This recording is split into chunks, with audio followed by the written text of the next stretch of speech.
колеги советници. Дозволете најнапред да се благодарам што имаме можност вака да се совереме, што имаме можност да ги споделиме нашите грижи, нашите размислувања, нашите ставови. И дозволете се да благодарам уште еднаш на присуството на министерот, бидејќи за жал неговото присуство овде денеска е повеќе од потребно, повеќе од било кога претходно. За жал имаме ситуација во која што имаме континуитет на криминогените действија. Јавниот ред и мир во општината се многу далеко од постапуваното ниво. Без оглед дали тоа се најмните собиранки во парковите до досите утрински часови, тивењето, полициите со трките со возила, неконтролираното или прегласно одлучување на определен тип на верски објекти, па се до оние тешки форми на криминал кои што се случуваат. Кога исполнуваме веќе нив, согласно извештајот на полицијата, ќе го држам до него, бидејќи беше официјален доставен до стојот, заедно го разгледувавме. Изминатата година имаше 1647 кривични дела. 1300 од нив од тешка форма. Станува збор за убиства, за разбойништва, за тешки провални кражби и слично. Значи, таа е една ситуација која што не дозволива. Со сите, било кој човек што било кој што го консултирав или било кој граѓанин на Карпаш кој што ставив во контакт, кој што побаравме мислење за ова дело, па на крајот на кришата дискусиите што ги имавме во Советот, ситуацијата е фрапантна и неприфатлива. Неприфатлива и за мене, верувам неприфатлива за вас.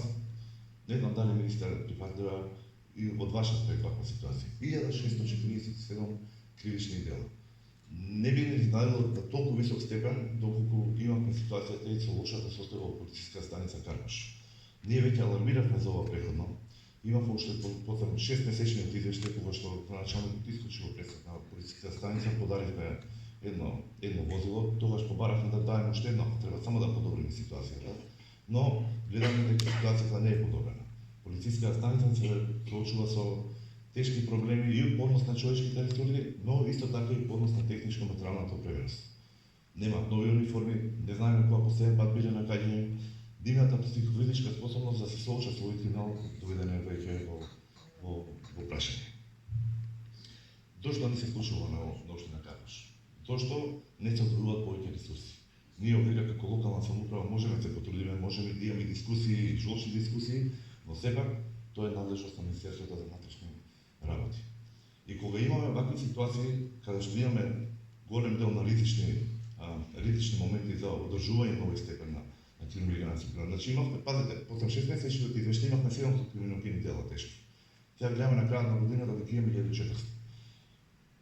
Практично сме возможиле да криминалците си создадат, си дефинираат норма и исто да се запазат.